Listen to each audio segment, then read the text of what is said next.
So working on a little job in the night. That's 40,000 hours when I see the light. Boss say you got a little time, but no mind. You be working in a small months till you die. Me, I gotta be free all my life.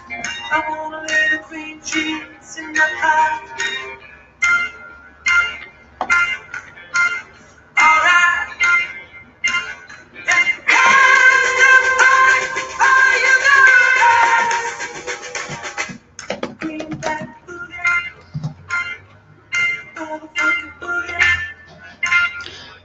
Boa noite!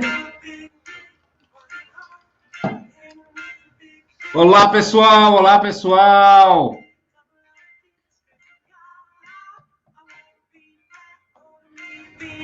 Foi a trilha sonora?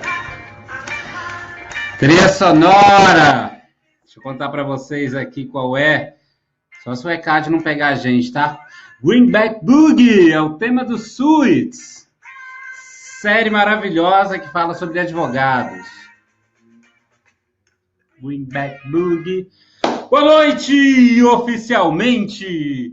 Pronto para magna aula. Olha que honra, obrigado! Fazendo habeas corpus, assistindo a melhor aula do Brasil. Obrigado, que legal. Manda ver nesse HC aí, hein? Não, vamos lá, manda ver. Vamos cumprir o ofício. Pessoal legal, só quer ser o Harvey. É quase isso, né? A gente só não ganha em dólar, mas, pô, por que não? É uma inspiração e tanto, né?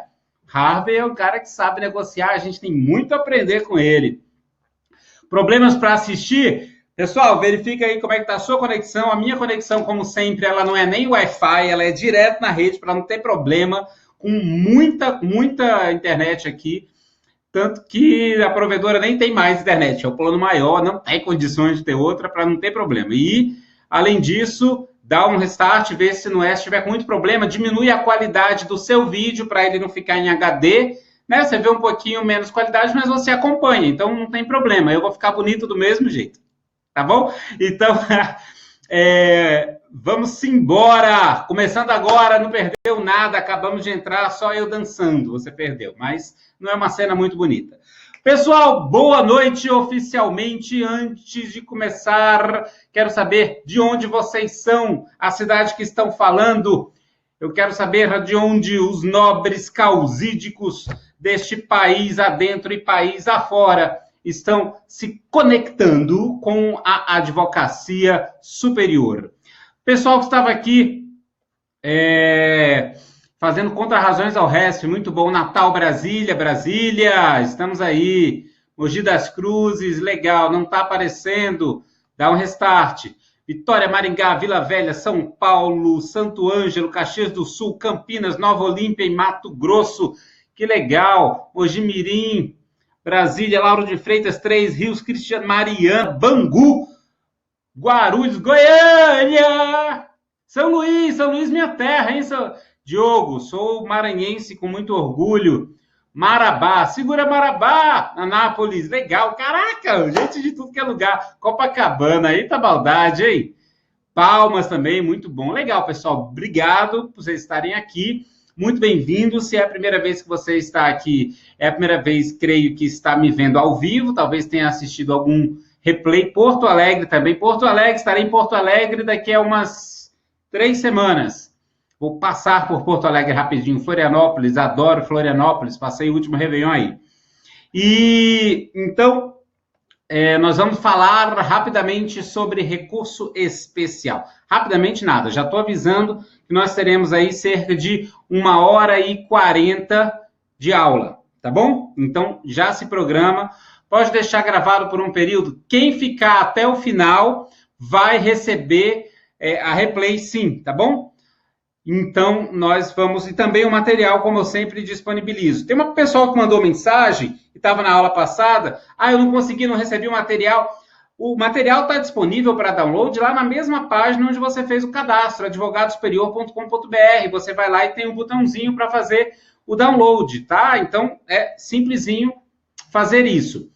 E Ponta Grossa, Paraná, legal também. Então, só quero saber, manda aí quem estava aí na aula passada... Só manda, eu, para eu saber quem estava, para a gente, né, alinhar com o conteúdo que já foi dado. Por quê? Porque nós, na aula passada, para quem não sabe, eu, né, tenho mais de 10 anos junto à assessoria de ministros no STJ, tendo esse trabalho aí junto à primeira sessão, segunda sessão, terceira sessão, matéria de direito público privado, penal, corte especial também, e várias outras atividades internas ao STJ, em comissão de regimento, em alguns outros órgãos internos. Mas o mais importante, legal, minha primeira aula, não tem problema, Viane, se você não assistiu o replay, ainda ficou disponível, viu? O replay da aula passada, espero que você tenha assistido, tem muito conteúdo da aula passada.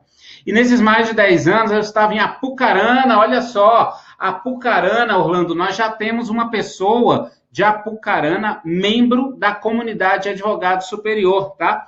Tem uma pessoa lá.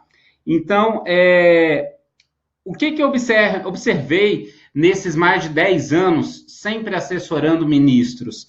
Que a maior parte dos erros, dos motivos de não admissão ou não conhecimento dos recursos especiais, não é pelas bandeiras que existem, de jurisprudência defensiva, de ser o recurso especial uma loteria, que alguns sabem o que fazem, outros não. Não é isso. A maior parte dos erros é porque é muito diferente advogar em primeira instância, em segunda instância, do que advogar no STJ. E aí, falando em STJ, a gente está abrindo jurisdição superior e também podemos incluir os tribunais superiores da Justiça Especializada e o Supremo, porque é muito próximo. O STJ, querendo ou não, é o tribunal superior que tem maior abrangência de competências constitucionais e também, quanto ao recurso especial, ele tem uma gama maior de abordagem devido à amplitude das matérias legais que são de sua competência. Por isso que é muito maior a atuação jurisdicional do STJ. Boa noite para quem está entrando, bem-vindo. E nós, então, falamos na aula passada sobre várias coisas para entender e desmistificar esses aspectos. Por exemplo, qual é a função institucional do STJ, para que serve um recurso especial, qual é a base constitucional do recurso especial. Falamos sobre alguns dos requisitos mais comuns que são aplicados para não conhecimento do recurso especial e que a maior parte deles são por, não tem outro termo, são por incapacitação, incapacidade técnica do advogado, da advogada. Simplesmente porque uma súmula 284, como nós falamos, ela é inteiramente de responsabilidade do advogado. Luciane, quem não assistiu a aula passada, vai estar disponível ainda um tempo, tá? Para replay. Fica comigo até o final que você vai receber essas informações, tá? Vamos acompanhando que você vai ter muita coisa hoje aqui. E já vai aprender bastante. Então, nós falamos sobre 284, falamos sobre súmula 283, falamos sobre súmula 280, 281, falamos sobre súmula 5, súmula 7...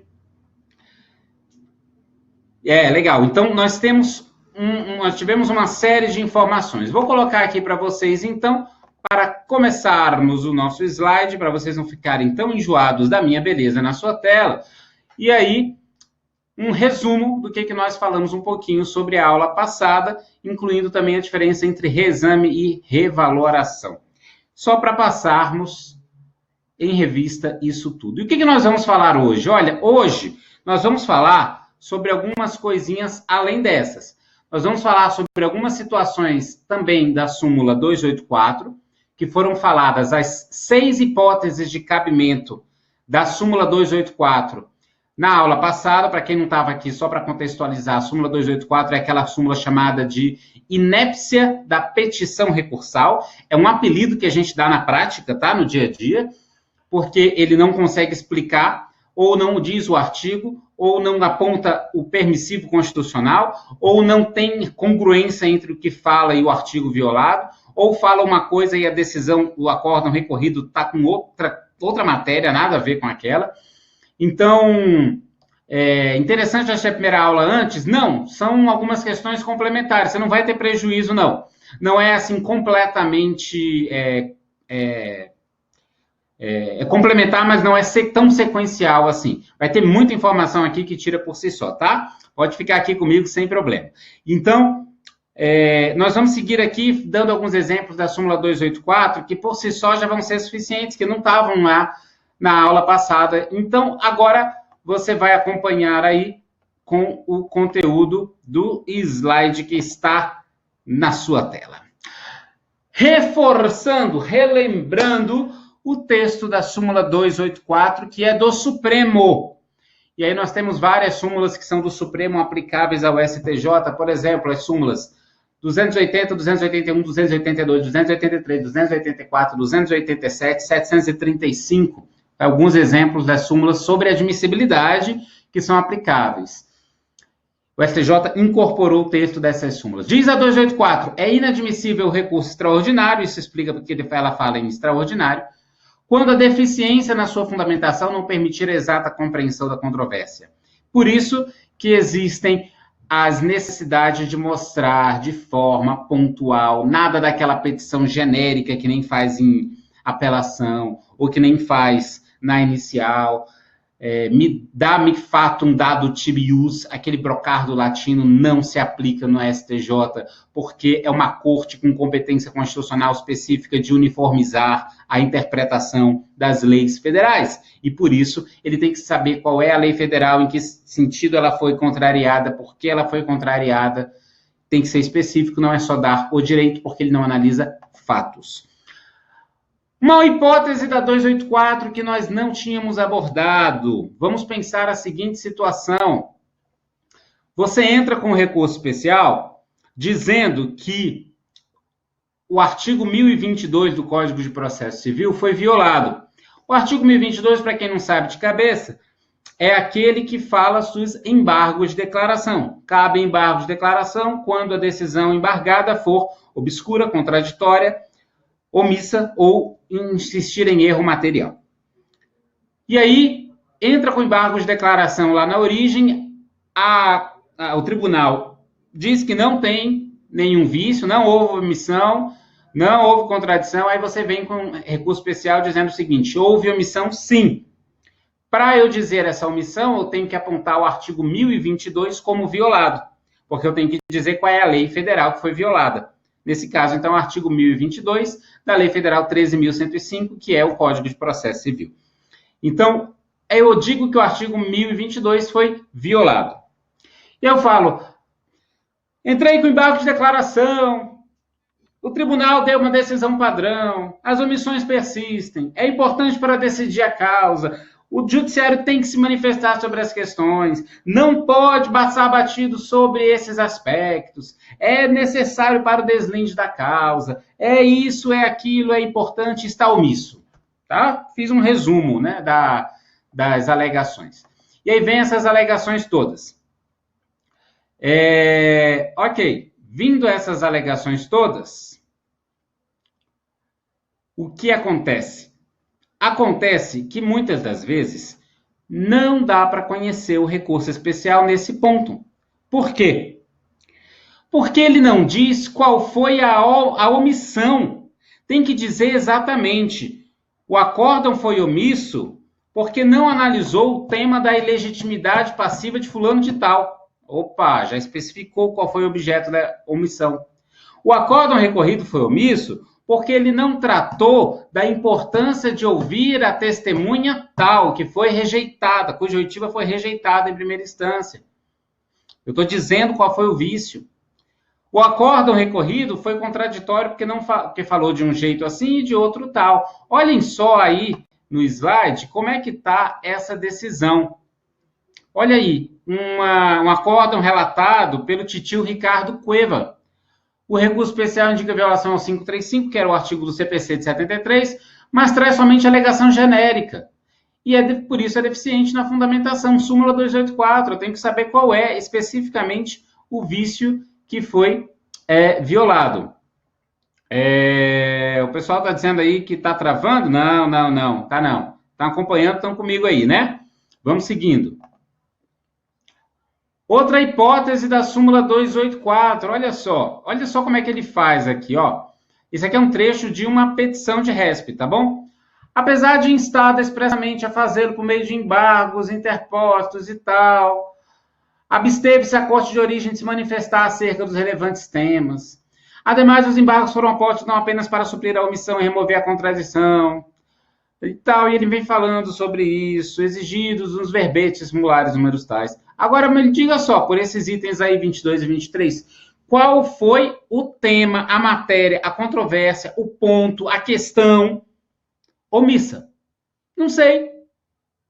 Percebam, pela leitura, eu não sei qual foi o objeto sobre o qual o tribunal de origem deveria ter se manifestado e que a parte alega que não se manifestou. Não sei. Súmula 284, não dá para entender a controvérsia. Certo? Vamos para mais uma hipótese.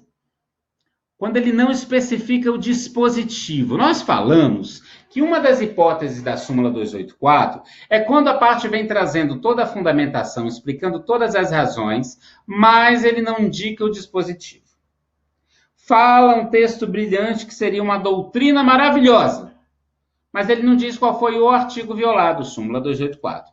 Aqui é uma variação desse aspecto. Percebam pelo exemplo que eu trouxe aí. Ele vem trazendo no item 38, e coincidentemente, já aquele mesmo recurso que eu citei anteriormente, carecem de fomento, ainda fala bem rebuscado, né? Carece de fomento de juridicidade, ou seja, está ilegal.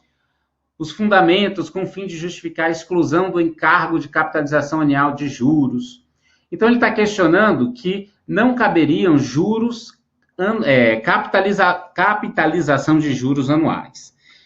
Não pode, tal, por conta disso, daquilo e daquilo. Ele vem trazendo a explicação dele. Olhem no item 39 o que ele diz. A questão de direito federal, objeto de apreciação e julgamento, cinge-se em definir, à luz da regra dos artigos, aí vem a lista, 467, 468, 471, 473, 475G do CPC e artigo 591 do Código Civil como violados. Gente, ele trouxe 6 artigos violados. Todos eles falando sobre a possibilidade de capitalização de juros. No caso, né, eventual coisa julgada, ele não especificou qual foi o artigo violado. Ele trouxe um monte, jogou lá, e fala que o fato de jogar aquele monte de artigo vai significar mais chances de conhecer o recurso, porque aí ele atira para todos os lados. Pensem o seguinte, se você tem a intenção de se casar, meninas, eu estou solteiro, inclusive, tá? Aproveitando para fazer um jabá, que não é Tinder, mas eu estou fazendo jabá. Hoje eu tô que eu tô. Então, se você tá com a intenção de se casar, você vai atirar para qualquer lado? Não, você vai buscar uma pessoa que tem intenção com os mesmos valores seus, próxima das suas identidades, dos seus objetivos de vida. Essa é a ideia, entende? Então, você não vai atirar para todos os lados, sabe? Preciso, então, definir qual é o ponto. Se ele tivesse apontado o artigo 467 e 468 foram violados por essa e essa razão. Agora, não adianta você trazer metade do código como violado sem especificar qual foi exatamente. Não vai ao STJ olhar qual que foi supostamente violado, não, tá bom? Então, sem especificar o dispositivo, nós temos a súmula 284 também. Olha só, para onde que envio minha inscrição? Inscrição do quê, Flávia? Agora fiquei perdido. Olha só esse acórdão aqui, que fala sobre isso sobre a 284. O mero inconformismo, bem como a simples enumeração de diversos dispositivos legais, tal qual um menu. Eu gosto dessa questão aqui do ministro Salomão, porque o titio Luiz Felipe Salomão, ele fala de uma maneira bem legal.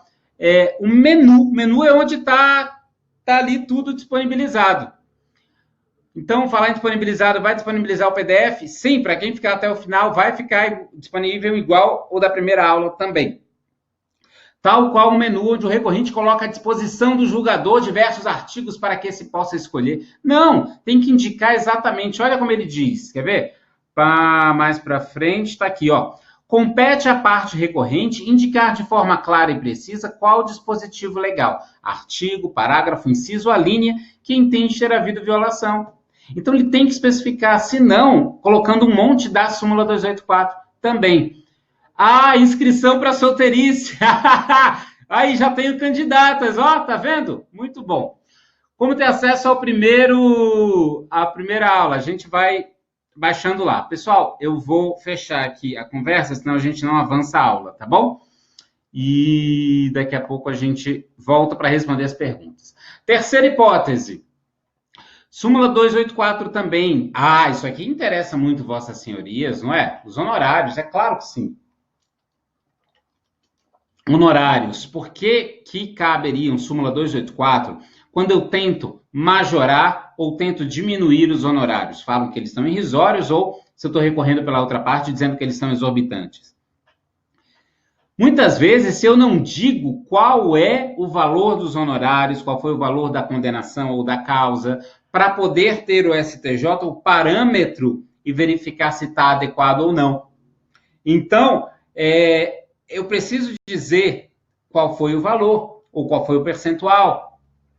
Já tem petições que chegam e falam assim, os honorários estão irrisórios porque é um dever do advogado, porque é um direito do advogado, porque tem que ser zelado, porque é responsável por isso, porque é fundamental a administração da justiça, porque o valor deve ser imposto em no mínimo 10%, porque isso, porque aquilo. Mas qual foi a porcaria do valor arbitrado para eu saber? Já pensou? Porque acontece às vezes, né? A pessoa recorrer sem ter interesse de recorrer. Aí ele vem recorrendo contra os honorários que foram arbitrados em 15%. Poxa, está dentro até do parâmetro legal. Então, em tese, poderia nem ter interesse de recorrer, mas ele não diz isso, claro. Então, falta de critério para fixação dos honorários, houve a devida motivação pelo colegiado. É deficiente a fundamentação do recurso nesse ponto. Súmula 284 está aí, um julgado do titio Marco Aurélio Belize. E todas essas questões mostram como o recurso tem que ser mais preciso possível. Certo? Até aqui, vou ver se tem alguma pergunta, porque nós vamos entrar no tema de pré-questionamento, que é um tema que exige um pouquinho mais de atenção. Perdi a primeira aula, como eu faço para ter acesso? Então, ela está lá disponível para download. A transmissão está travada, deve ser aí, vai dando um restart. Tá, candidata a solteirice. Legal. Pré-questionamento. Pessoal, pré-questionamento é uma das coisas que mais me perguntam, mais tiram dúvidas, e eu estou pensando, inclusive, em montar um mini curso só sobre pré-questionamento. Nós não vamos e não temos como esgotar muitos desses temas aqui, mas eu vou falar tudo o que for possível sobre eles, tá? Primeiro, existe uma ideia de que pré-questionamento é uma invencionice brasileira e uma invencionice do STJ. Primeiro, não é brasileira e segundo, não é do STJ. Primeiro, porque se fosse uma invencionice brasileira, sequer seria do STJ, porque a base constitucional do pré-questionamento está aí na sua tela, no artigo 105, inciso 3 da Constituição, quando fala que compete ao STJ julgar em recurso especial as causas decididas. Dentro dessa expressão em negrito, as causas decididas, está a ideia de pré-questionamento. Porque se uma causa não foi decidida, ela não foi pré-questionada, ela não foi questionada, ela não foi debatida, ela não foi decidida previamente, ela não foi pré-decidida, pré-questionada. Não havendo pré-questionamento, não pode o STJ se manifestar sobre elas. É o mesmo motivo da súmula 281, que é aquela súmula que diz que não cabe recurso especial quando existir a possibilidade de ingressar com outro recurso ordinário lá na origem. Então, a causa decidida, se você pegar o texto das constituições anteriores, também existe. Não é na de 88 que foi inventada, não é na de 67/69, não é na de 46. Você vai pegar nas constituições ainda do Estado Novo, de 34, de 37, você já tem essa previsão. Então, todos esses aspectos são muito mais antigos do que o próprio STJ, que foi criado em 88. Por isso que, dentro da expressão as causas decididas, e na história a gente vê que é muito mais antigo do que isso, remonta ainda a século XVIII. Mas a base constitucional no direito brasileiro está aí, nessa expressão as causas decididas. Se ela não foi decidida, e não é um processo inteiro, é cada causa, cada aspecto, cada decisão, cada tópico, cada matéria. Eu tenho, então, a súmula 282 do Supremo, que foi a primeira súmula editada sobre essa matéria, dizendo que é inadmissível o recurso extraordinário quando não ventilada na decisão recorrida a questão federal suscitada. E essa súmula, que é muito antiga, muito anterior, inclusive, à própria Constituição de 88, tanto que ela foi editada com o texto da Constituição de 46, ela está ainda em vigor, foi o primeiro ponto. Ela está traduzindo, em outras palavras, o que está no exemplo latente da expressão causas decididas que eu estava aqui explicando para vocês. Agora, é importante entender que existem alguns tipos de pré-questionamento. Muitas pessoas dizem que o pré-questionamento é só uma exigência e ponto. Não, existem estudos sobre pré-questionamento, existem divergências entre os ministros, existem julgados que às vezes ficam numa votação 3-2 se foi pré-questionado ou não, 8-7 na Corte Especial se foi pré-questionado ou não. Então, é necessário tomar algum cuidado. Existem 3 tipos de pré-questionamento: o explícito ou expresso, o implícito e o ficto. Uma grande confusão existe entre o pré-questionamento implícito e o ficto. E nós vamos desmistificar. Muitos falam e confundem achando que é a mesma coisa. E não é. Um deles era aceito pelo STJ, o outro não. Depois passou a ser aceito. Então vamos começar a falar pelo mais simples, que é o expresso. O que é o pré-questionamento expresso? Nada mais é do que aquele momento em que o tribunal de origem fala sobre o dispositivo legal de maneira latente, flagrante, incontroversa.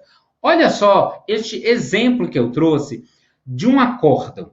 Ele fala assim: o apelante não logrou êxito em provar os fatos constitutivos do seu direito quanto ao evento chamado Carnaval 2000, o que lhe competia por força do inciso 1 do artigo 333 do CPC de 73, não havendo como acolher sua pretensão. Concordam que se a parte quiser recorrer, e ela recorreu, alegando que o artigo 333.1 do CPC anterior foi violado, tá tudo bem? E ele foi expressamente pré-questionado? Tão intensamente pré-questionado que foi citado o próprio artigo? Tá aí. Pré-questionamento expresso ou explícito, porque tá na cara, tem dúvida? Não, tá aí, tá na cara, expresso. Esse é o mais simples de entender, é o mais fácil e é o mais lindo quando acontece, porque é mais singelo até para vossas senhorias alegarem junto às apelações, aos recursos especiais que houve, porque é mais fácil de verificar, sim. Agora, existe também o pré-questionamento implícito. Esse é o inverso do expresso, que também é chamado de explícito. O implícito é quando ele existe, mas ele está ali nas entrelinhas. Ou seja, ele não fala sobre o dispositivo de lei, mas ele aborda o conteúdo jurídico vinculado àquele dispositivo de lei. E muitas vezes não é necessário falar do dispositivo. Por exemplo, neste caso que nós trouxemos aí, o que o tribunal de origem fala? Assim, constatando-se que a requerida não participou do contrato de compra e venda, o que nós já sabemos é um contrato de compra e venda. Pois, embora seu nome conste no documento e ainda que tenha acompanhado o marido, tem uma relação conjugal, nas tratativas do negócio, não assinou o contrato exarando sua concordância com os termos que o integram. Ou seja, a gente já sabe aqui que tem alguma coisa a ver com a nulidade de um contrato de compra e venda por falta de outorga uxória, a autorização do cônjuge. E ele segue não demonstrada inequivocamente a participação da recorrida do negócio jurídico realizado, a outorga uxória, inclusive não assinando o contrato de compra e venda a prazo de trator. Até então a gente não sabia o que era compra e venda de um trator usado entre pessoas físicas. Portanto, ela não é compradora. Não é compradora porque ela não assinou o contrato como compradora, mesmo estando acompanhada do marido, ela não deu a outorga. Portanto, ela é parte ilegítima. Olha só. Tem dúvida que o tribunal falou sobre a legitimidade, decidindo que ela é ilegítima, a esposa lá do comprador, do trator usado? Não, ele falou sobre isso. Então, se eu, advogado, quiser questionar, do credor, né, no caso, quiser questionar, não, essa fulana de tal, ela é parte legítima, sim.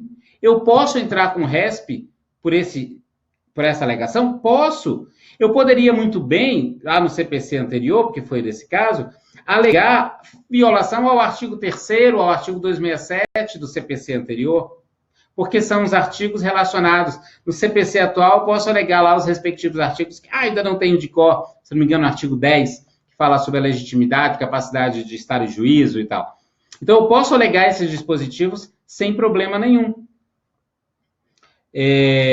Todo esse aspecto é importante para perceber que, muitas vezes, é necessário distinguir que o fato de não fazer menção a um dispositivo de lei não significa que falta pré-questionamento.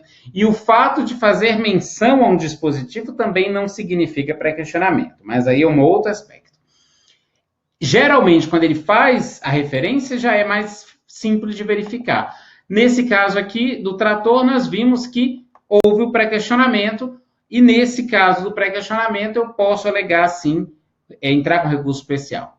Olha só depois um outro aspecto que nós vamos então, e agora eu peço sua atenção, para a diferença do pré-questionamento ficto. Diz a súmula 356 do Supremo, o ponto omisso da decisão, sobre o qual não foram opostos embargos declaratórios, não foram opostos, não pode ser objeto de recurso extraordinário por faltar o pré-questionamento.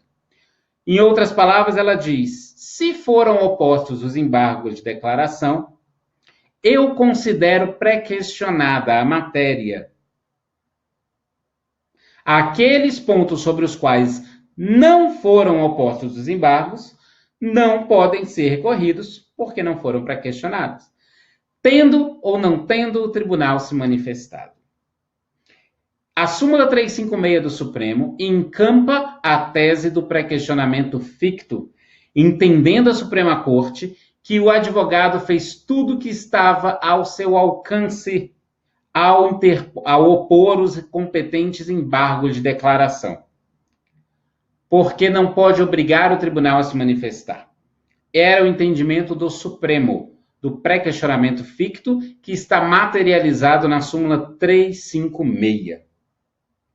O STJ, por outro lado, editou a súmula 211, que diz assim, inadmissível recurso especial quanto à questão que, olha a parte sublinhada, a despeito da oposição de embargos, ou seja, independente de terem sido opostos embargos, não foi apreciada pelo Tribunal ACOL.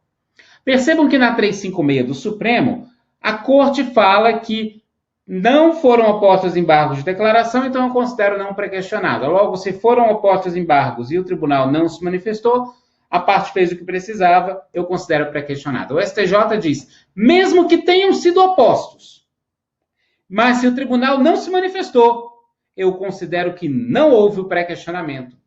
Em outras palavras, ainda trocando em miúdos, o Supremo exige que sejam opostos os embargos e ponto. O STJ exige que o tribunal se manifeste, fale sobre a questão. Se o advogado opôs embargos e o tribunal não se manifestou, ainda assim o STJ entende que não foi pré-questionada a matéria. Olha a diferença entre as duas. A tradução dessas duas súmulas reflete o entendimento das duas cortes e com diferenças substanciais. Porque o Supremo admitia o pré-questionamento ficto, o STJ não. E aqui é importante trazer as diferenças. O STJ não admite o pré-questionamento ficto, mas ele admite o pré-questionamento implícito. Percebam a diferença entre os dois. Eu falei que ia distinguir eles. Olha o texto que está em negrito aí, ó. Esta corte não admite o pré-questionamento ficto, julgado do titio Luiz Felipe Salomão, de 2012. Por que 2012? Eu vou explicar já, porque é mais antigo. Olha o que está um pouco mais embaixo. Nesse outro julgado do titio Marco Butzi, a jurisprudência desta Corte Superior admite amplamente a ocorrência do chamado pré-questionamento implícito. E aí ele explica no item 2, coisa diversa é o chamado pré-questionamento ficto, não admitido pelo STJ. Aí vem Zezinho da Silva e me diz que é tudo a mesma coisa. Ah, não. Ah, não faz isso, não. Aí dá vontade de pegar esses livros assinados por fulano e beltrano e servir como eu uso mesmo, de calço de mesa, né? Porque fazer o quê? Tem diferenças absurdas. Mas esse é um dos motivos de eu ter começado esse trabalho de divulgar mais ainda a jurisprudência do STJ, de admissibilidade de RESP, até chegar ao ponto de termos fundado a comunidade Advogado Superior, simplesmente porque na comunidade a gente passa efetivamente o que o STJ está entendendo, e nada de ficar em questões doutrinárias, se pode, se não pode, se é, se não é, se seria, se não seria, se doutrina tal, se corrente tal, nada disso. A gente bota o que o STJ entende, as divergências internas e ponto. Porque, na prática, é isso que facilita o trabalho na hora de fazer uma petição, de fazer uma defesa, de molar uma estratégia processual. É ou não é verdade? Então, por isso que a ideia da comunidade veio com essa perspectiva. Mas o pré-questionamento, ele fez uma alteração. Nós vimos que tem enrolei, deixa eu cuspir, 3 hipóteses de pré-questionamento. Expresso, implícito e ficto. O Supremo admitia, o STJ não. Até que um belo dia houve uma grande mudança. Era uma vez Chapeuzinho Vermelho.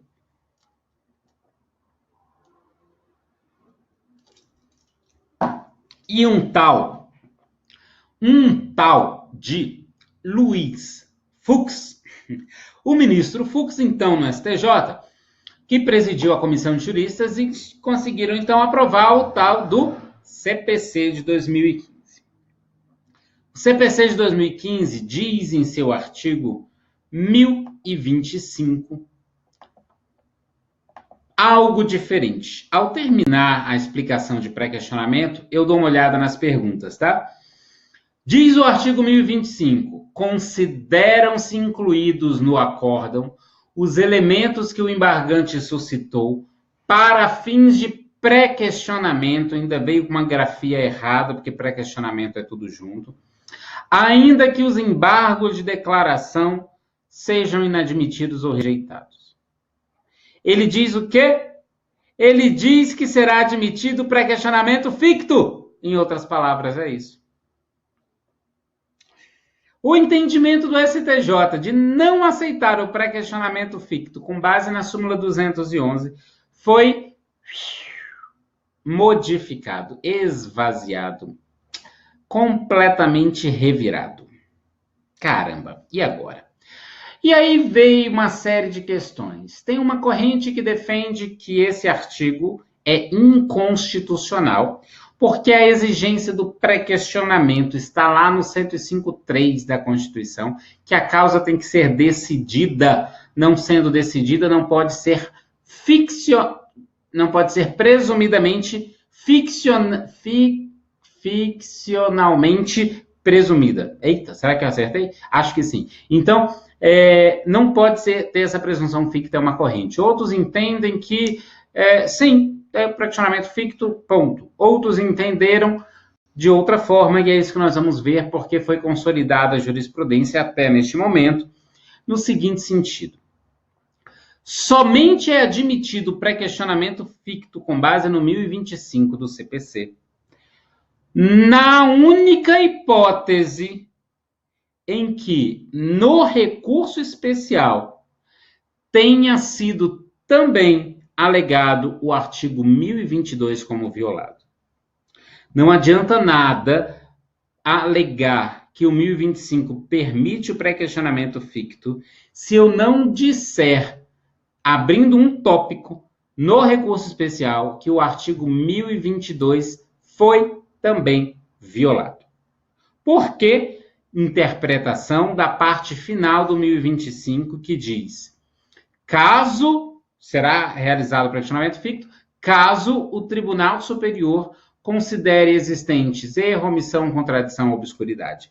Para o STJ considerar existente qualquer um desses erros, é necessário ele analisar uma questão, e essa questão só pode ser analisada a partir da indignação do artigo 1022 do CPC, que é o artigo que fala dos embargos de declaração e dos vícios.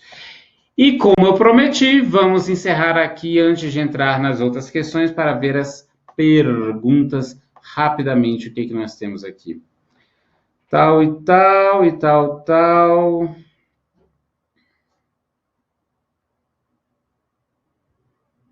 Mastigue, por favor. Eu não estou comendo, não. Perdi o começo.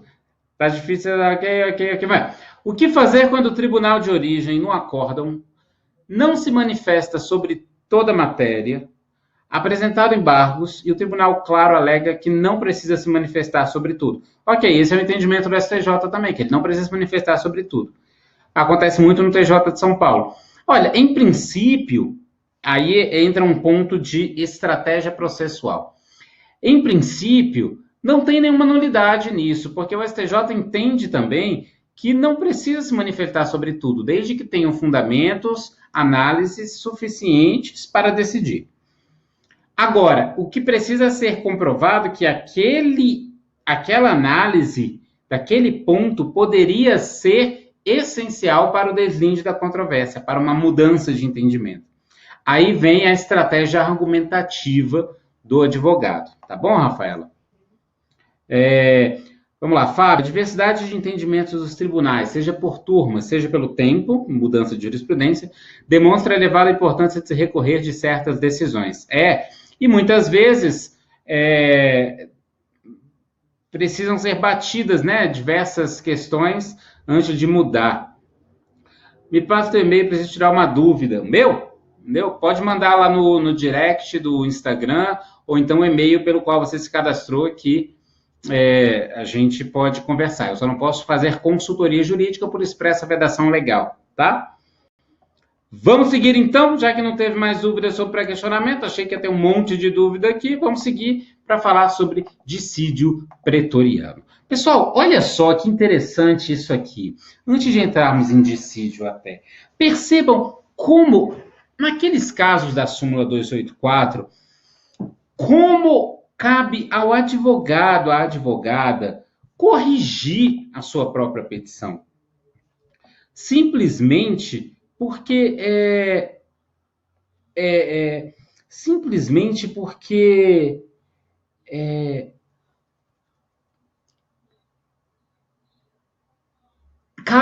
cabendo a ele escrever de forma correta, dizer o artigo violado, ele pode evitar erros absurdos. E olha, eu vou chamar a atenção de uma coisa. Eu peguei há algum tempo um processo, e é importante contar isso. Eu peguei há algum tempo um processo que era um recurso especial que foi interposto em sede de embargos à execução. O valor dos embargos à execução, né, o valor da execução, melhor dizendo, era de 5 milhões de reais, valor histórico. 5 milhões de reais. Aí eram duas teses, uma delas não tinha o menor fundamento, estava correta a decisão e o acórdão, e a outra equivalia a mais ou menos 3 milhões de reais, né? Uns 60% da decisão, da execução. 3 milhões. No mérito, teria parte a razão. Houve um erro grosseiro quanto ao direito material, não ao direito processual e era para ser provido aquele recurso especial para considerar os embargos parcialmente procedentes e mandar reduzir o valor da execução de 5 para 2 milhões. Qual foi o problema? É que ele não trouxe um artigo como violado. Ele não indicou qual era o artigo X foi violado, não trouxe. Claro que conhecendo a causa, conhecendo, né, a matéria, já devo saber por entendimento do STJ naquele outro sentido, caramba. Não trouxe um artigo. Sabe o que aconteceu? Recurso não conhecido. E aí vem o advogado e sai por aí dizendo que o STJ é uma loteria. Porque ele não sabe colocar um RESP bem feito. E qual é a questão disso? A questão é que o cliente dele ia diminuir o pagamento em 3 milhões e ele teve que pagar 3 milhões. Olha o que o advogado fez, gente. 3 milhões. Além disso, os honorários advocatícios nos embargos à execução são baseados no proveito econômico. O proveito econômico seria de 3 milhões. Quanto que dá, por exemplo, 10% de 3 milhões? 300 mil, né? É isso mesmo. Digamos que ele seja condenado por baixo em 1%. 30 mil, né? Não vai 30 mil, não vai. Vai 5, que seja. 5. 150 mil. O advogado perdeu de honorário 150 mil reais. Entende? Simplesmente porque ele não colocou o artigo violado. E vamos pensar numa outra coisa agora sobre a luz da responsabilidade civil. Nós sabemos, e advogado tem medo de perder prazo, né? Porque advogado não tem vida, tem prazo. Se o advogado perde um prazo numa causa em que o cliente dele tinha chance, pode inclusive ser ajuizada a ação de responsabilização civil contra o advogado, inclusive por perda de uma chance, pode ser representado na OAB. Nós sabemos que existem inúmeros casos assim, por incapacitação técnica nesse aspecto. Agora, uma coisa é a gente dizer que o juiz pode decidir de um jeito ou de outro. Outra coisa é quando o advogado não faz de maneira objetiva, porque está prevista, porque ele tem que saber. A súmula 284 é um exemplo disso. Se eu fosse uma parte e o meu advogado tivesse um recurso, um RESP meu não conhecido por súmula 284, porque ele não disse qual o artigo violado, eu entrava com responsabilidade civil contra ele e representava na OAB, porque é um critério objetivo. Claro que a jurisprudência é maçante. Você joga 284 na página do STJ, tem milhões, e não é exagero o número que eu estou falando, milhões de acórdãos falando sobre isso. A súmula do Supremo é do início dos anos 60. Poxa, e o advogado vai dizer que não sabe, vai advogar no STJ, vai saber o que está fazendo. Aí o senhor quer a senhora advogada tomar um processo de responsabilidade nas costas, ou então tomar uma representação por causa disso? Claro que não é todo mundo, que é um tipo de conhecimento um pouco mais preciso. O do prazo de tempestividade é um pouco mais, né, difundido, mas pode acontecer. À medida que esses conhecimentos forem se espalhando, e a ideia do STJ vai se espalhar, principalmente com a sistemática de precedentes fortalecida pelo CPC, imagina isso acontecer. Então, se você quer entrar no STJ e advogar, saiba o que você está fazendo também, para não correr esse tipo de responsabilidade. O outro lado deixou o cliente morrer em 3 milhões de reais. Agora, imagina se fosse uma causa, por exemplo, de família. A criança, por exemplo, vai ficar com quem? E aí ele não tem conhecido o recurso por uma súmula 284, num caso desse, de, por exemplo, de fornecimento de medicação, de condenação de plano de saúde por negativa de cobertura. Gente, olha a responsabilidade disso. O que você tem feito? Você tem tocado a sua atividade profissional nas coxas? Mas, desculpa, tocar atividade profissional nas coxas é conhecido como advogado de porta de cadeia. E é um termo pejorativo, sim. No sentido de que não se profissionaliza naquilo que está fazendo. Ou na hora de procurar um médico, você vai procurar qualquer um. Você vai procurar um médico que pode te ajudar. Você pega a referência e pergunta, mas ele é bom mesmo? Não é assim? Pega a referência, mas já resolveu alguma coisa? Por quê? Você vai em um que não sabe, que não resolve nada? Então, toma cuidado com o que você está fazendo. São algumas coisas que são muito importantes para serem alertadas. E agora, nós vamos seguir para percebermos um outro aspecto também sobre dissídio pretoriano. O que é o dissídio? Nós temos a hipótese lá do artigo 105, inciso 3, a linha C da Constituição, falando que cabe ao STJ solucionar eventuais divergências de entendimento entre tribunais. Tribunais diferentes decidem a mesma questão de fato, com o mesmo enfoque jurídico, mas sendo soluções diferentes. Então, olha só, traduzindo numa tabela, o que significa essa ideia geral. Nós temos o Tribunal 1 e o Tribunal 2. Logo, isso aqui já explica uma coisa. Não vai me colocar, você, por exemplo, que é lá do Rio Grande do Sul, não vai me colocar um julgado recorrendo de um acórdão do TJ, da RS, vai colocar um precedente, né, um julgado como referência do próprio TJRS. Você não vai me fazer isso, né? Porque não são tribunais diferentes. Isso, se for o caso, cabe embargos internos, uniformização de jurisprudência, ou sei lá. Mas não recurso especial. Porque tem que ter tribunais diferentes. Você vai descobrir que o TJDF, TJ de São Paulo, TJ Amapá, qualquer TJ da vida, ele está fazendo diferente. Aí sim. Então, Tribunal 1, Tribunal 2. Mesma questão, mesma questão. Ok. Primeiro ponto analisado. Segundo ponto, mesmo enfoque jurídico, mesmo enfoque jurídico. Ok. Terceiro ponto, conclusão de um jeito, conclusão de outro jeito. Vem igual, a diferença é só aqui. Então, vamos pegar um caso mais específico. Olha só, nessa situação aqui. Juros de mora em ação de indenização por responsabilidade civil extracontratual. A questão de fato tem que ser muito parecida. Então, se nós temos no Tribunal 1 e 2, juros de mora em ação indenizatória por responsabilidade civil extracontratual. Mesma questão de fato? Parecida? Sim. Os dois analisaram, Tribunal 1 e Tribunal 2, analisaram a questão sob o mesmo enfoque de direito? Sim, ambos sob a luz do artigo 406 do Código Civil. A conclusão foi diferente, porque o Tribunal 1 disse que era de 1% ao mês e o Tribunal 2 disse que era de 0,5% ao mês. Por isso que é configurada, aqui está configurada a divergência jurisprudencial, igual questão de fato, questão de direito e divergência de entendimentos. Aqui muda bastante a coisa.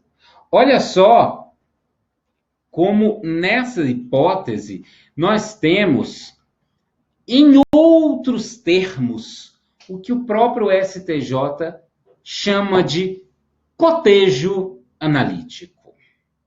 Agora é aquela hora que eu devia ter procurado um tamborzinho para fazer. Cotejo analítico por quê? Porque, olha, eu vou voltar ao slide anterior para você ver, olha só, igual questão de fato. Olha como eu troquei o nome, tá o que agora? Similitude fática. O cotejo analítico é a junção de todos esses elementos. Ele se divide em similitude fática, eu comprovar que os fatos são similares. Similitude jurídica, comprovar que a questão jurídica é similar. No caso, ela é bem igual ao artigo 406. E que há um dissídio, ou seja, que foram decididas de maneira divergente.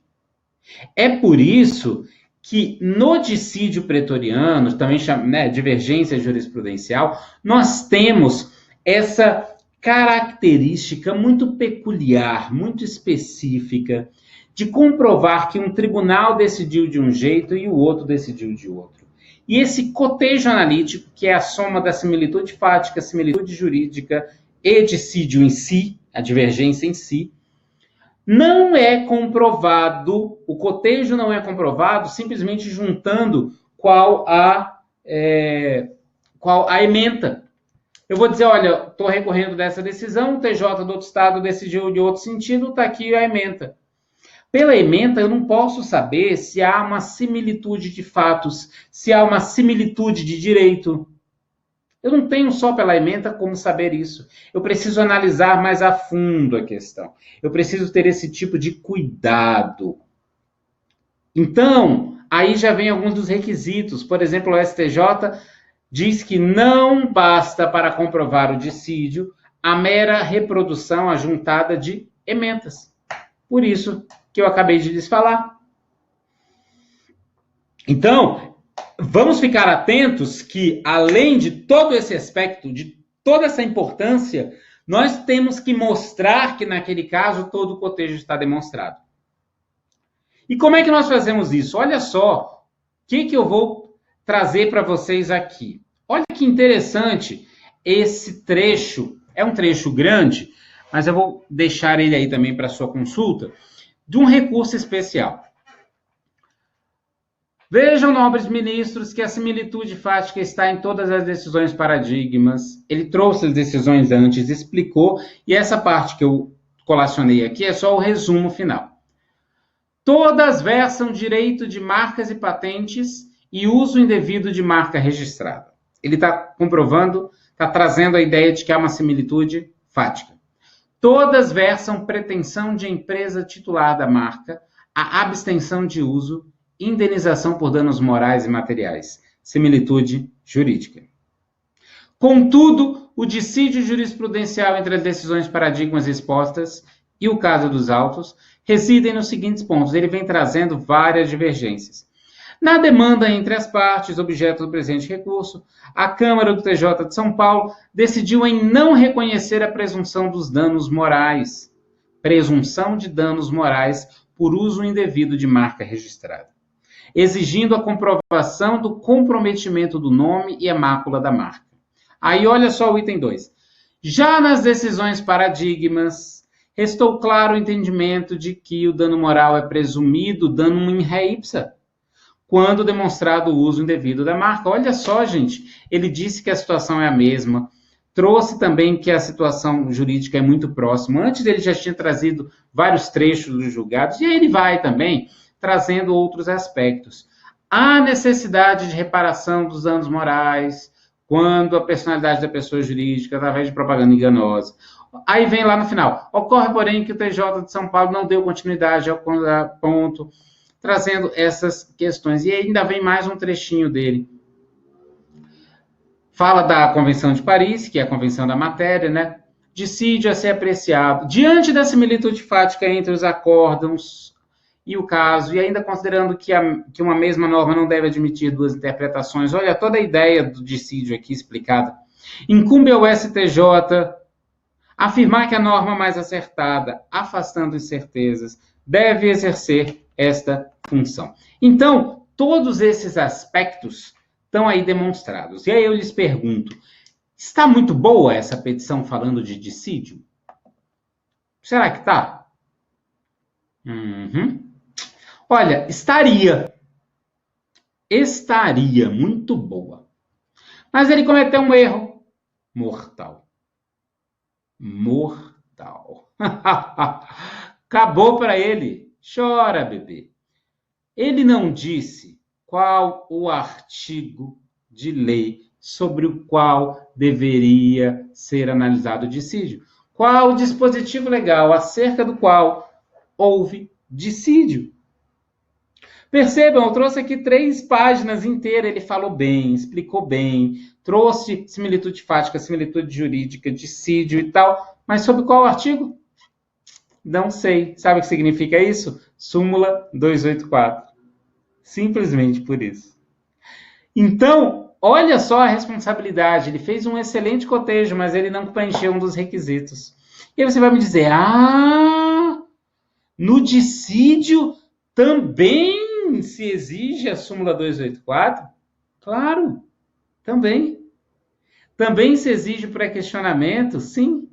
Também se exige a aplicação da súmula 280, 281, 283, súmula 5, súmula 7, súmula 735 e todos os outros requisitos, porque é uma petição de recurso especial da mesma maneira, tá? É preciso, então, ter esse tipo de cuidado. E eu vou aqui, então, responder as perguntas antes de dar continuidade. Vamos ver, tem uma pergunta aqui do Tiago.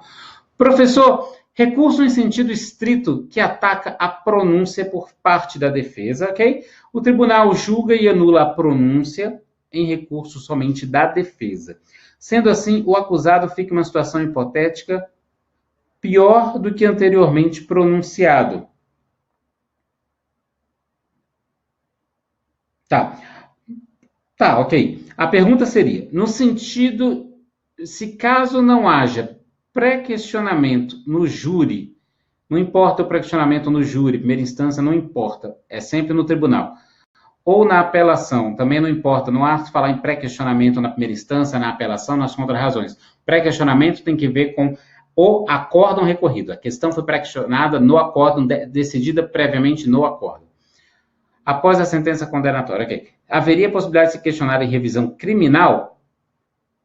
Olha, aqui você está me trazendo uma questão que vai além da nossa matéria, a princípio. Já vai especificamente no processo penal quanto ao cabimento da revisão criminal. Como a gente está falando só sobre admissibilidade de récipe, a não ser que eu tenha entendido a sua pergunta diferente, se eu entendi, por favor, refaça, que aí eu respondo com o maior prazer. Mas, não sendo isso, tem uma confusão conceitual nela, falando de pré-questionamento ao se referir a júri, apelação. E então, na verdade, quando eu falo em pré-questionamento, tem a ver com o que foi decidido pelo acórdão recorrido. Não importa o que foi decidido antes. O STJ analisa o acórdão recorrido do TJ ou do TRF.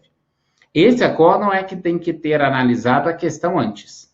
Tá bom? Então, como você está me perguntando sobre júri, a decisão do júri, da apelação, da revisão, acho que... Bom, se não foi isso, por favor, refaça que eu respondo sim, tá? Obrigatório, então, citar os artigos e juntar... ok, isso, juntar também. Você explica, junta os trechos, na sua petição você explica, juntando os trechos da petição, e também junta a íntegra para não ter problema, isso já facilita demais. Precisa fazer tabela comparativa, tem advogado que gosta, tem advogado que não gosta, tem gente que antigamente dizia que só há dissídio se trouxer tabela, nunca vi isso na lei, mas então não é necessário. Esse caso mesmo que eu trouxe aqui para vocês, ele está muito bom. Se não fosse a 2284, ele poderia até ser conhecido, mas nele não tem tabela, então não é isso. Rafaela, professor, é realmente necessária a transcrição dos trechos, conforme o TJ de São Paulo coloca nos acórdãos. Transcrição dos trechos, ok. Quanto aos demais paradigmas, o dissenso jurisprudencial deve ser demonstrado de forma analítica mediante confronto das partes idênticas ou semelhantes do acórdão recorrido e daqueles eventualmente trazidos à colação, na forma exigida pelo artigo 1029, parágrafo 1º do CPC, com a transcrição dos trechos configurem o dissídio. Sim, absolutamente. Mencionadas as circunstâncias. Sim, perfeito. Esse é o texto legal, né, que a Rafaela trouxe, que é o que eu estava respondendo aqui a pergunta anterior. Você tem que, no texto, no corpo da sua petição, trazer os trechos que demonstrem, no exemplo que eu trouxe, que se trata de uma ação de responsabilidade civil por extracontratual. Então, tem que trazer dizendo, olha, qual foi o relatório, muitas vezes traz isso, aconteceu isso. Qual é o trecho que ele fala da questão jurídica, para comprovar que há similitude jurídica de um lado e de outro. Então, é preciso ter, sim, né, é uma exigência expressa e inquestionável que o STJ também cumpre lá do artigo 1029, parágrafo 1º. Agora, prestem atenção. Tudo isso que nós estamos falando tem a ver... Tudo isso, a gente podia ter providenciado um vinho, né? Hoje, um uísque, uma coisa assim, seria bacana. Mas tudo isso que a gente tem a ver com a forma como o advogado, a advogada se posiciona. Você precisa se posicionar adequadamente. Ontem, até, para quem me acompanha no Instagram, ontem à noite eu postei um stories falando sobre esse posicionamento. Sobre a forma como você se coloca perante um juiz, um membro do MP. Não é com arrogância, porque é preciso ter muito cuidado também isso. Existem advogados e advogados que muitas vezes se colocam de um lado de pedância, como existem nos outros campos também, tá bom? Não estou dizendo que não. Estou falando para vocês, é por isso. Então, é preciso se colocar no sentido de não se amedrontar. Quando for conversar com um cliente novo, um cliente que possa fechar um contrato interessante, quando for lidar com um advogado mais experiente, principalmente se você está mais iniciante, às vezes tem esse receiozinho, porque é uma coisa natural da vida, a gente tem um certo temor das novidades, coloque-se como um advogado mesmo, uma pessoa que está ali representando, que tem que fazer o que for preciso. Por isso que eu coloco uma das músicas, o Greenback Boogie, que é exatamente lembrando Harvey, porque quem não conhece, assista um pouquinho que seja dessa série, vai ver o posicionamento do Harvey Specter na hora de negociar. E uma das frases que eu mais gosto dele é a seguinte: se tem uma arma apontada para sua cabeça, você tem pelo menos 786 formas de escapar.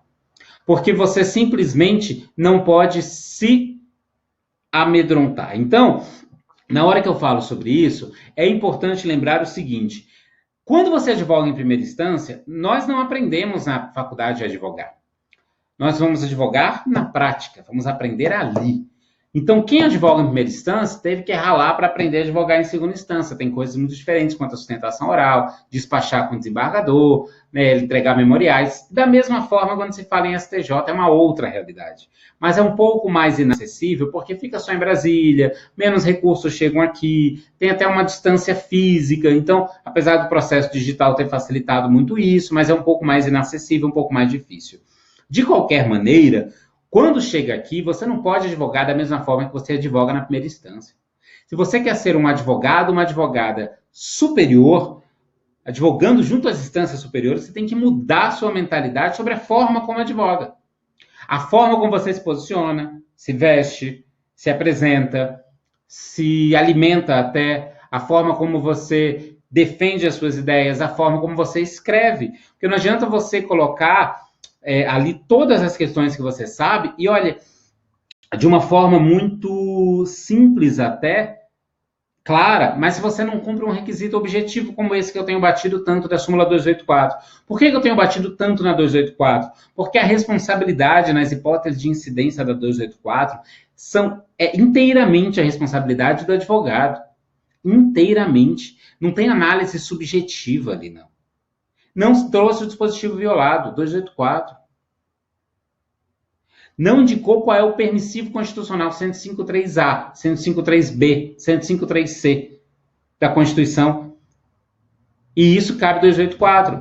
Então, nessas hipóteses, é preciso você ter esse tipo de cuidado. Por quê? Antes de responder as perguntas que eu estou vendo que estão chegando, é importante pensar o seguinte: se você aí tem muita gente do interior e muitas vezes não tem tanto acesso, ou tanto conhecimento, ou tanta vivência ainda, da forma como advogar no STJ, tenha em mente o seguinte: você precisa ter uma outra visão, diferentíssima. Na hora que você estiver trabalhando com pré-questionamento, por exemplo, da mesma forma, você tem que trabalhar com o que o STJ pode vir a decidir. Você tem que pensar lá atrás, né, como um xadrez. Por isso que você corre o risco muito grande de, ao não fazer isso, ao não conhecer da súmula 284, que sim, Tiago, ela é aplicada na matéria criminal também, normalmente, vou responder todas essas perguntas, tá, pessoal, que estão chegando, você vai simplesmente correr o risco de ter um réu que poderia ser solto, mantido preso, porque um recurso especial não vai ser conhecido. E ele não é um habeas corpus, o recurso especial não é um habeas corpus que você pode simplesmente correr a chance de não ser conhecido, mas a ordem ser concedida de ofício. O RESP não tem essa chance. O RESP é muito formal, inclusive em matéria criminal. Então, é muito importante, muito cuidadoso o jeito como vocês têm que advogar. A responsabilidade é grande. Eu não estou dizendo que não tem erros, tem, mas a responsabilidade, pela maior parte das vezes, é do advogado no que acontece junto ao recurso especial. Essa foi a ideia de eu criar a comunidade de advogado superior, tá bom? Vou responder algumas ideias aqui. Os acórdãos paradigmas podem ser do próprio STJ? Com certeza. Usando mais de um acórdão no dissídio, como fazer para demonstrar as similitudes? Posso fazer separadamente? Pode, como quiser. Sem problema, com um com o outro, como você achar melhor. Desde que fique mais claro, teste de uma maneira ou de outra para a redação mais transparente possível. Vamos lá, vamos seguir mais. Como apontar dissídio jurisprudencial em matéria controversa entre tribunais, sendo que os casos solucionados foram em leis estaduais idênticas. Gente, tem mais uma coisinha ainda, não acabou não, tá? Eu vou trazer uma informação muito importante para vocês aqui, já já. Então, eu vou responder essas perguntas e volto já com mais informação, mais aula. Como apontar dissídio jurisprudencial em matéria controversa entre tribunais, sendo que os casos solucionados foram em leis estaduais idênticas, de idêntica reprodução em lei federal? Tá, por exemplo, no DF é assim, a Lei Complementar 840 do DF, aí é com base na Lei Complementar 840, lei distrital, lei estadual. Então, nesse caso, é um pouco mais restrito, tem que tomar mais cuidado. Como apontar de problema em matéria controversa em tribunais, eu falei isso aqui. São importantes, principalmente, que advogam no interior. Exatamente, Cristiano. Exatamente por essa questão, pessoal, é que eu estava ouvindo algumas pessoas, eu estava ouvindo alguns pedidos. Vou tomar uma água aqui, né? Estava ouvindo alguns pedidos e eu decidi, bolar algum material, alguma coisa para tentar divulgar isso para vocês. Então, o que eu fiz? Eu vou disponibilizar um link aqui para vocês, tá? É um link de um e-book, que eu acho que já está aí disponibilizado. Acho que já foi. Abaixo para enviar os erros. Eu acho que aqui... Não, tá aqui. Eu acho que foi.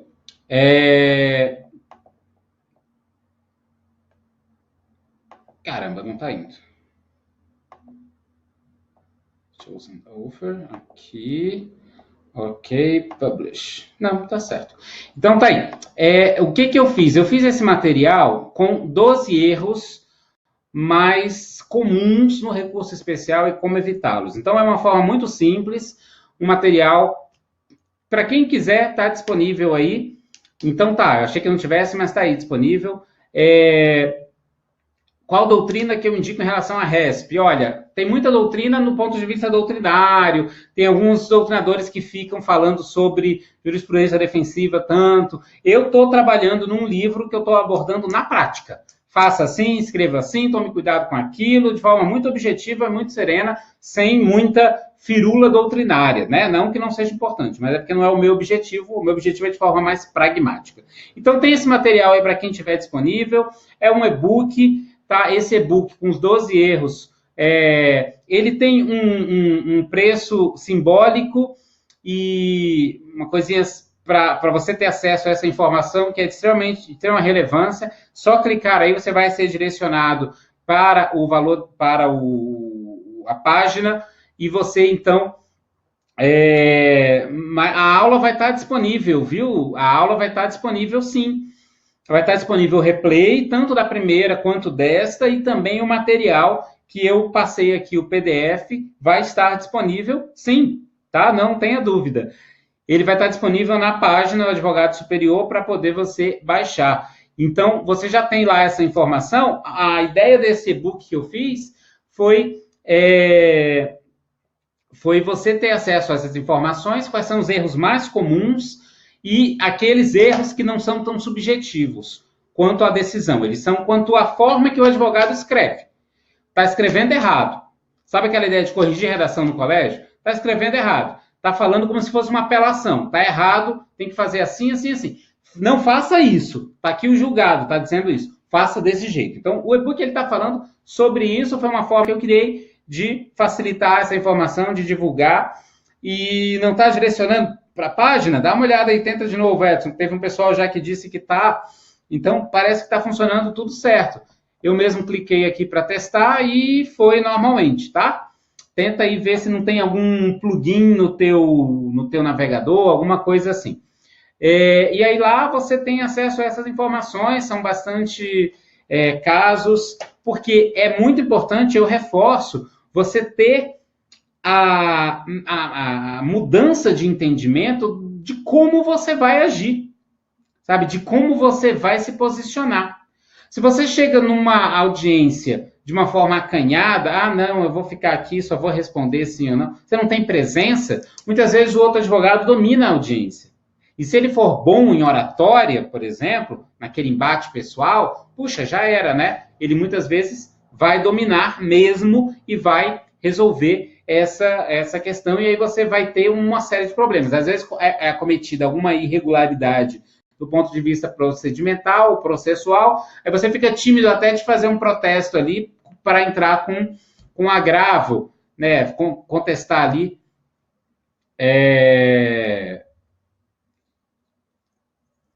No e-book traz passo a passo para a construção do RESP. Olha, os 12 passos, eles já têm maior parte dos erros, então eles sim falam sobre essas questões. Falo das súmulas? Sim, falo das súmulas. Todas? Não. Eu enfoquei nesse e-book os mais comuns erros das petições, da escrita do advogado. O que ele deixa de colocar, o que ele coloca demais, o que ele coloca errado, o que ele escreve errado e que gera não conhecimento do recurso especial. E aí vem sim, súmula 284, súmula 280, súmula 281, súmula 283, tudo isso é responsabilidade exclusiva do advogado, gente. Somente do advogado. É diferente, por exemplo, de uma análise, muitas vezes, isso eu explico lá, do próprio pré-questionamento que eu falei aqui, que às vezes tem divergência. Então, o pré-questionamento, ele é um pouco mais subjetivo. Então, como tem até divergência entre os ministros, eu não peguei nesse ponto. Eu falei os 12 erros da petição. O que ele escreve que está errado e que gera incidência de súmula. Se você tiver um manual para dizer, olha, puxa, caramba, isso aqui quanto é que paga? Eu estava até pesquisando sobre isso. Caramba, se você não sabe fazer um recurso especial e quer contratar um escritório especializado, a faixa do mercado aqui em Brasília, pelo que eu pesquisei, está entre 15 e 20 mil reais para um escritório especializado fazer o recurso especial, independente do sucesso, que é uma obrigação de meio e não de fim. E aí você está, às vezes, correndo risco até de perder uma causa, até de se especializar em recurso especial, porque pode ser que na sua cidade, na sua região, não tenha muitos advogados que conheçam o assunto. Você pode vir a se especializar e criar um novo nicho aí da sua região. Em vez de começar a mandar processo para escritórios maiores, você pode começar a criar esse nicho. Já pensou nisso? Muito se fala em direito previdenciário, especialista em direito civil, em direito penal, que não seja importante. Mas, poxa, por que não um especialista em um outro assunto? Onde o senhor disponibilizou a outra aula e onde ficará essa aula de hoje? O replay será enviado por e-mail. O material da aula passada e dessa estão disponíveis na página advogadosuperior.com.br. Lá vai cair esse aspecto, tá bom? Então, é importante ter esse tipo de, percepção, porque é um valor substancial. 15, 20 mil reais só para terceirizar, para fazer um recurso com obrigação de meio, não tem nem certeza de sucesso. Então, muitas vezes nem vale a pena a causa. A maioria talvez nem vale a pena. É preciso ter esse tipo de cuidado, tá bom? Então, vou deixar aí disponibilizado para vocês e vamos tirar qualquer dúvida. Qualquer dúvida que vocês tenham, quero saber o seguinte: quem aqui já interpôs recurso especial? Quem aqui que interpôs o recurso especial teve ele negado por qual fundamento? Ainda conseguimos nos inscrever na comunidade de advogado superior? Olha, o que acontece, Tatiana? A comunidade, ela é restrita. Por quê? Porque eu não quis abrir um curso. Não. Eu fiz um curso sobre recurso especial, mas o curso, a maioria das vezes, a gente começa, desenvolve e termina. E aí, quando vai precisar daquela informação, nem consegue resgatar. A comunidade, não. Na comunidade, você entra e tem acesso a todas as informações, não só do recurso especial, mas de tudo que o STJ tem decidido nas mais diversas áreas. Nós estamos crescendo, tem matérias que ainda não estão lá, mas estão sendo estudadas. Tanto que não sou só eu, tem outros colegas que são assessores, que estão alimentando nas mais diversas matérias. E nós temos o Vitor agora, que essa semana entrou também como membro, que é assessor lá junto com a gente, e ele vai também estar participando como braço direito nesse trabalho. A comunidade, nós estamos analisando a possibilidade de abrir algumas outras vagas em breve. O que eu sugiro? Acompanhe de perto, acompanhe as informações lá que eu mando por e-mail, acompanhe o story. Olha, eu tenho postado, inclusive ontem eu fiz uma live 3 horas da tarde lá no Instagram, foi bem legal, que eu falei sobre como contornar a súmula 7. Eu estava lá no STJ e falei sobre 10 minutinhos. Então, pega lá no Instagram e clica, seleciona para você ser notificado das publicações, dos stories, que é mais fácil. A gente está estudando a possibilidade de abrir mais algumas vagas, então não tem certo isso, mas vai ser aberto, deve ser aberto em breve. Se for, a gente vai notificar sim, tá bom? Já interpus vários RESP, sempre tranca no TJ, só consigo por meio do ARESP. Tem até uma piadinha que diz que mais fácil um camelo entrar no fundo de uma agulha do que um recurso especial ser admitido sem a interposição de um agravo, né? É por aí. Eu já tive vários recursos especiais, deixa eu descer aqui para ler o que estava sendo falado, que sumiu.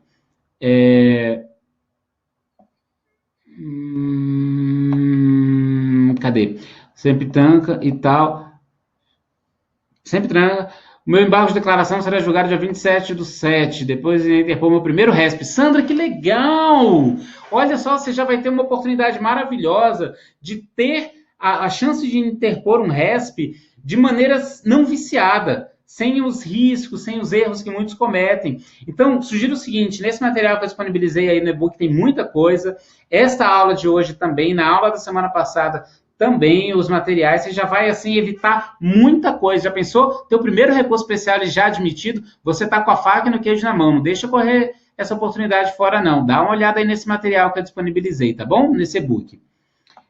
Uns admitidos, outros negados. Quanto aos negados, o que se repete é reanálise de fatos e provas, que não é admitido.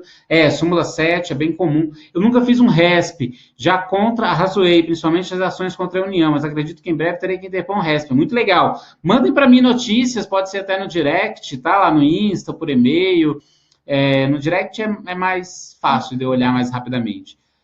Início de carreira. Legal, Renata, você está no início de carreira, mas já vai começar a aprender. Fazendo contra-razões de 1 e batendo forte na súmula 7. Mas os advogados da outra parte não cansam de recorrer. Tá certo, tá, né? Vamos lá, vai batendo sim. Sou estudante de Direito. Marcelo, já atuo como perito na área de cálculo trabalhista. Legal. Quero entender sobre esse tema que sinto que tem aplicação nesta área. Tem, Marcelo, tem sim. Inclusive, a gente está com uma perspectiva aí de médio prazo para ampliar o trabalho da comunidade superior também para ingresso de matérias do Supremo e do TST. Quem sabe do TSE depois, mas aí é um ganho maior. Então, o objetivo neste momento é a gente criar o maior portal jurídico, a maior comunidade jurídica sobre jurisprudência das cortes superiores, segmentada, detalhada, especificada, sabe, destrinchada por quem trabalha na área lá dentro, porque não tem nada de legal você traduzir, você organizar aquilo que já é público, que são julgados já públicos. E depois de suas dicas, venham conseguindo obter êxito. Que coisa linda! Espera aí que eu vou tirar um print dessa coisa aqui linda. Vou fazer um stories rapidinho aqui, tá bom? Rapidinho aqui, vamos fazer. Espera aí, atenção. Pessoal, nós estamos aqui ao vivo, fazendo uma live maravilhosa, já tem 1h20, falando sobre muito tema legal, o pessoal está adorando, se você não assistiu, perdeu, mas fica esperto, tem muita coisa boa vindo por aí, inclusive quem estava na live teve acesso a um e-book com os 12 erros mais comuns na hora de interpor um RESP e como evitá-los. Então, fica ligado, que tem muita coisa boa vindo aí, hein? Está sendo maravilhoso. Vamos compartilhar aqui. Pronto. Então, obrigado, Tatiana. Foi muito legal saber isso aqui seu. Eu vou até tirar uma foto. E essa é a ideia, assim, a gente construindo, tá? Em Minas Gerais, a dificuldade é sempre a admissão, certo? Tem que agravar para que suba o STJ. É aquela frase que eu falei, né? Mais fácil o camelo passar pelo fundo da agulha. E o efeito suspensivo? Não tinha me feito essa pergunta. Muito boa. Efeito suspensivo no recurso especial. É raro, porque ele, por natureza, não tem efeito suspensivo. Você tem que entrar, em alguns casos, com a medida cautelar, algumas vezes pedindo para o relator, outras vezes, quando o RESP ainda não chegar aqui, lá na origem. Não vou entrar em maiores detalhes, mas existem casos? Sim, existem casos, só que são raros. São bem raros, tá? Sobre a pergunta feita sobre a lei distrital trazer o mesmo texto da lei federal, tem no e-book? Então, no e-book eu falo sobre a súmula 280, que seria o caso. O problema é que se a lei distrital ela reproduz um termo da lei federal, o que acontece? Ela só está usando como referência normativa. Mas o DF, no caso, sendo uma unidade da federação autônoma em relação à União, ele tem a sua o seu âmbito pleno de legislação. Ele fez referência a 8.112, mas ele poderia ter legislado criando uma lei nova, como muitos estados e municípios fizeram. Ele poderia ter criado a lei, copiado integralmente a 8.112, colocado lá e não ter feito nada, não ter falado nada. Mas ele preferiu o quê? Lei complementar 840. Aplica-se a lei 8.112 na esfera distrital. Mais ou menos isso em resumo. O que ele fez? Ele trouxe aquele texto para cá. No momento que ele trouxe para cá, ele tornou aquele texto uma lei distrital. Então, sob a ótica da lei complementar 84, ela é uma lei local. Ela não cabe recurso especial por afronta à lei complementar 840, mesmo que ela esteja reproduzindo um texto da lei federal, da 8.112. Já consegui majoração de honorários em agravo. Opa, coisa boa. Muito bom. Sou iniciante, muito bom. Já vamos iniciar no caminho certo, gente. Eu assessorei meu pai em um RESP, estou me especializando em RESP. Oh, muito bom, Priscila. É muito legal ver isso aí. É incrível, né? Já estou indo aí para 11 anos de STJ. Todos os dias, nenhum dia eu fiquei fora de gabinete. Sempre em gabinetes, passei pela assessoria de vários ministros, ministro Félix Fischer, Eliana Calmon, Teori Zavascki, por pouco tempo, Mauro Campbell, Paulo de Tarso Sanseverino, Luiz Felipe Salomão, e é onde estou atualmente, e é incrível que em todas essas situações, todos esses ministros, nós sempre temos essas questões sobre todos os dias, olhando 5, 6, 7, 8, 10, 15 RESPs todos os dias. Gente. Como é que não sabe? Como é que ele não desenvolve? Como é que não sabe de cor as situações? É claro que sabe. É por isso que eu brinco que... Qual é a minha especialidade? Minha especialidade não é mais direito civil, não é mais direito penal, não é mais direito administrativo, não é nada disso. Eu sou especialista em jurisdição superior. Porque a jurisprudência do STJ ela vai ficando na minha mente cada vez mais fácil. A admissibilidade de recurso, então, é assim, né? Um sopro. Né? E por que a gente não pode divulgar isso mais e mais? Depois de 1 ano e meio no STJ, nosso RESP chegou ao STJ para julgamento. Muito bom. Muito obrigado pela sua aula. Que bom, fico feliz. Puxa, cheguei tarde, vai ter reprise? Vai chegar por e-mail. Professor, é possível indicar autores de livros de prática jurídica do RESP? Sim. Prática jurídica do RESP, tá aí, olha, é difícil. Agora que eu me toquei. Em breve vai ter Giovanni Fialho. Já deixe reservado lá na sua prateleira. O meu livro vai estar, sim, falando sobre prática mesmo, análise das súmulas na prática. O que eu vou sugerir? Nós temos um livro chamado Direito Privado, do ministro Luiz Felipe Salomão. Ele fala sobre direito privado à luz do STJ e tem uma parte que ele fala sobre a aplicação das súmulas. É interessante. Talvez não seja muito interessante, se não for a sua área, você comprar o livro, mas é pegar em biblioteca, algum trecho assim. Nós temos os clássicos, né, eu não vou ficar citando nomes aqui não, mas tem alguns muito interessantes. Vou citar um, na verdade. Bernardo Pimentel, que realmente ele é bastante doutrinário, muito mais profundo, mas ele tem uma visão mais detalhada, mais aprofundada e mais cuidadosa com o recurso especial, sim. Em breve o meu, com certeza. É possível interpor, já tem aí, ó, já não tem o livro físico, já tem o e-book, aproveita que já tem informações ótimas. É possível interpor o RESP em ação em que houve a teoria da causa madura? Claro que é. É óbvio que é. Por que não? Porque o recurso especial ele é cabível quando em causa decidida em única ou última instância não foi julgado. É claro. Absolutamente. Inclusive, é possível, em tese, você alegar afronta ao artigo que prevê a causa madura, dizendo, por exemplo, que não era hipótese, que não preenchidos os requisitos. É possível plenamente. Parabéns pela aula, obrigado, fico muito feliz. Fico muito feliz. Que bom, pessoal. Então, já que nós não temos mais perguntas nenhuma, se você tiver alguma dúvida, alguma colocação, alguma insegurança, se não tiver nada disso, quiser mandar um poeminha para mim, pode mandar, não tem problema, manda lá no direct. E isso tudo vai ser o seu irei comprar. Muito bem, enquanto o meu não está disponível, tem o e-book disponível lá, que vai estar mais, que está mais acessível para, nesse momento, ajudar bastante. Essa é a ideia. Tá certo, pessoal? Foi um prazer, como diria o Faustão, inoxidável estar aqui com vocês. E é claro, ainda não tenho muito conhecimento, mas foi muito bom. Muito obrigado, pessoal. Quero convidar vocês para estarmos aqui novamente na próxima terça-feira, às 20 horas, novamente, terça-feira, às 20 horas, nós vamos falar sobre mais erros de recursos especiais, nós vamos falar sobre mais requisitos.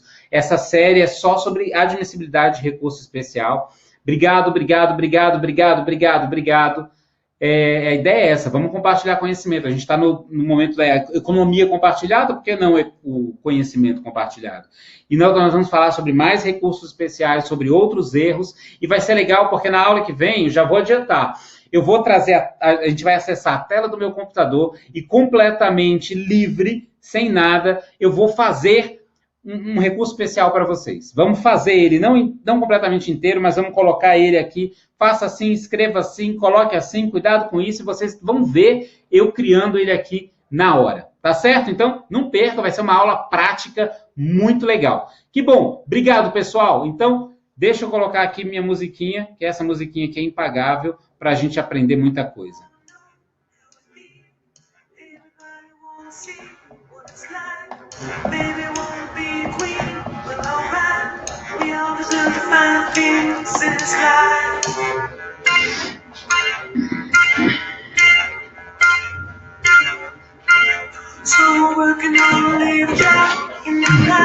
Por enquanto, nós estamos nas aulas das terças-feiras, tá? Vamos analisando isso aqui. Não, quem já está inscrito vai receber as informações da próxima aula também, o link. Cheguei atrasado, pode assistir novamente, vai chegar a reprise. A aula, a música, é o tema do Suits, Greenback Boogie. Super amei essa aula, parabéns. Obrigado, eu queria que a Crush amasse também, mas não a aula.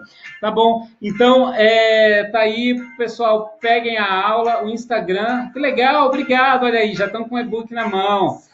Quem não me segue ainda, segue lá. E quem não tirou foto, tira foto aí, dizendo que, ó, tô posando para foto. Tira foto e posta lá no Stories do seu Instagram, dizendo que você está estudando, @advogado superior, me marca, que eu vou publicar também os seus Stories lá, tá bom? Você tem tatu? Tenho tatu sim, tenho sim, tá? O PDF já está disponível, vai ficar disponível no máximo até amanhã, tá? O pessoal técnico, eu vou brigar com eles aqui para ver se disponibiliza hoje. O nome do Instagram, Advogado Superior. Claro, você vai ser o quê? Um advogado inferior? Para com isso. Advogado superior, sim. Tá bom? Obrigado, pessoal. Obrigado. Beijo no coração de vocês. Tchau. Fui.